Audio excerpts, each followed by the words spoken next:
Chaitar વસાવાના case મામલે વકીલે કર્યો મોટો ખુલાસો। હાઈકોર્ટમાં શું થયું હતું બધું દર્શાવ્યું।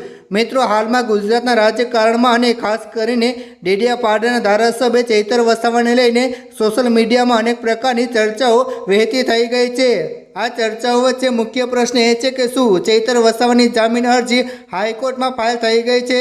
શું તેમનું ધારાસભ્ય પદ બચાવવા માટે કાનૂની લડાઈ તેજ બની ગઈ છે? આજે આપણે આ સમગ્ર મામલાની સત્યતા તપાસીશું અને જાણીશું કે હકીકતમાં અત્યારે કોર્ટમાં શું ચાલી રહ્યું છે। વિડીયોની શરૂઆત કરીએ તે પહેલાં એક લાઈક જરૂર કરજો। હાઈકોર્ટમાં જામીન અરજીની વાસ્તવિક સ્થિતિ। મિત્રો, હાલમાં સોશિયલ મીડિયા પર એવી અફવાઓ ફેલાઈ રહી છે કે ચૈતર વસાવાની જામીન અરજી હાઈકોર્ટમાં દાખલ કરી દેવામાં આવી છે અને તેના પર સુનાવણી હાથ ધરવામાં આવી છે। પરંતુ આ બાબતે જ્યારે કાયદેકીય નિષ્ણાતો અને એડવોકેટ સાથે વાતચીત કરવામાં આવી ત્યારે ચોંકાવનારી વિગતો સામે આવી છે। વાસ્તવિકતા એ છે કે ચૈતર વસાવાની જામીન અરજી હજુ સુધી ગુજરાત હાઈકોર્ટમાં ફાઇલ જ કરવામાં આવી નથી। તેમના વકીલ દ્વારા સ્પષ્ટતા કરવામાં આવી છે કે પહેલાં અન્ય સહ આરોપીઓ જેમાં ખેડૂતો અને મહિલાઓનો સમાવેશ થાય છે તેમની જામીન અરજીઓ પર ધ્યાન કેન્દ્રિત કરવામાં આવી રહ્યું છે। સુનાવણી અને કાનૂની પ્રક્રિયા। મિત્રો, કોર્ટમાં અત્યારે જે સુનાવણી ચાલી રહી છે તે ચૈતર વસાવા સિવાય અન્ય આરોપીઓને લઈને ચાલી રહી છે। આ પ્રક્રિયામાં એક મોટી રાત તે જોવા મળી રહી છે કે એક મહિલા આરોપી જેમને 18 દિવસનું નવજાત બાળક છે તેમને કોર્ટ દ્વારા જામીન મંજૂર કરવામાં આવ્યા છે। બાકીના આરોપીઓ માટે પણ અરજીઓ મૂકવામાં આવી છે અને કોર્ટ અત્યારે દરેક આરોપીની ઘટનામાં શું ભૂમિકા હતી તેની ઝીણવટભરી તપાસ કરી રહી છે।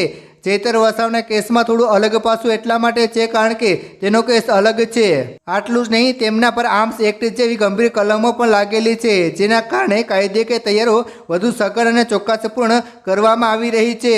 ફોરેન્સિક રિપોર્ટ અને પરિસ્થિતિજન્ય પુરાવા। મિત્રો, સુનાવણી દરમિયાન કોર્ટે જ્યારે સરકારી વકીલોને પ્રશ્ન પૂછ્યા હતા ત્યારે એક ખૂબ જ મહત્વપૂર્ણ મુદ્દો સામે આવ્યો હતો। આ મુદ્દો એટલે ફાયરિંગના જે આક્ષેપો ફરિયાદમાં કરવામાં આવ્યા હતા તે અંગે સરકારી વકીલે સ્વીકાર્યું હતું કે ફોરેન્સિક સાયન્સ અથવા રિપોર્ટમાં આ બાબતે સ્પષ્ટપણે સાબિત કંઈ થઈ શક્યું નથી।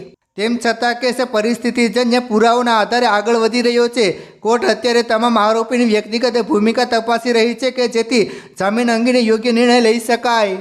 આમ સ્પષ્ટ છે કે ચૈતર વસાવાની જામીન અરજી માટે હજુ થોડી રાહ જોવી પડશે। કાનૂની ટીમ સંપૂર્ણ તૈયાર સાથે આગળ વધી રહી છે। સૌ કોઈની નજર હવે હાઈકોર્ટના આગામી નિર્ણયો પર છે।